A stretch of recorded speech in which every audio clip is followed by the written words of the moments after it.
Hello! Another day, another video, another lesson.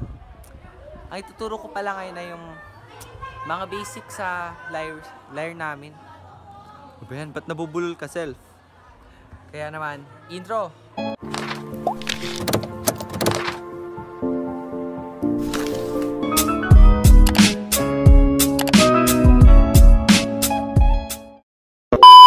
Guys, so haggard kasi kakauwi ko lang. Di na ako nakapag-vlog sa our video sa school kasi naubusan ng oras. Then ito pala yung lyre na gagamitin ko. Sa mga nagtataka bakit magkakaiba, yung iba, depende kasi sa trainer kung yung letters ng lyre yung gagamitin nyo or babaguhin nyo yung do, re, mi, fa, sol, la, si, do. Kasi, basta depende yun sa trainer.